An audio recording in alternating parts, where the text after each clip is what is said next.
If your power goes out, remain calm.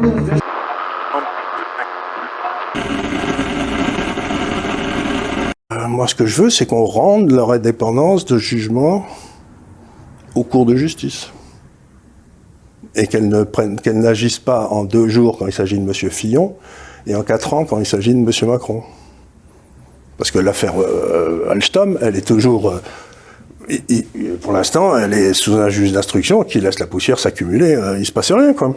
Et M. Fillon, en 15 jours, il était nettoyé. Donc, encore une fois, ça a été un coup d'État organisé par la classe dirigeante pour se débarrasser d'un gars qui l'a gêné. Alors là, c'est intéressant parce que vous parlez de cette affaire de Fillon.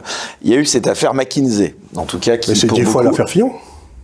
C'est 10 fois l'affaire Fillon parce qu'on parle d'1 milliard et que les types qui ont travaillé là, quand on a payé 1 milliard, ils travaillaient gratuitement pour Macron à sa campagne. Vous avez dû connaître au cours de votre carrière...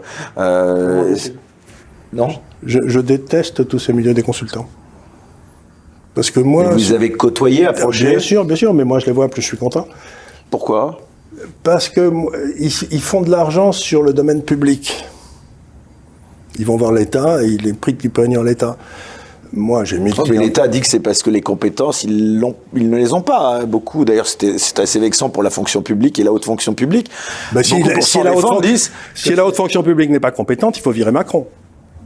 Parce que c'est l'archétype de la fonction publique. Inspecteur des finances, on fait pas mieux. Si ce type est incompétent, ça veut dire que tous les inspecteurs des finances sont incompétents, ça veut dire que tous les conseillers d'État sont incompétents, et surtout qu'on les vire tous, et qu'on trouve une autre façon de les former.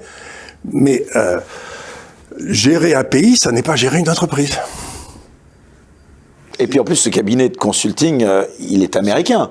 Et puis en plus, c'est une émanation de la CIA, et tout le monde le sait. C'est-à-dire que toutes les informations de McKinsey passent automatiquement au gouvernement américain, instantanément. Et ça, c'est par rapport à la souveraineté, la sécurité nationale, c'est un problème? Évidemment, c'est un problème. À partir du moment où le gouvernement américain, par exemple, quand le gouvernement américain est autorisé par Macron à racheter les turbines nucléaires qui faisaient la force de frappe française et les centrales nucléaires françaises, eh ben, ça veut dire que maintenant, si on veut, par exemple, mettre un sous-marin nucléaire en mer, il faut demander la permission à General Electric, donc aux États-Unis. Mais ça, c'est de la forfaiture. Monsieur Macron devrait être en prison. C'est de la trahison. C'est de la haute trahison.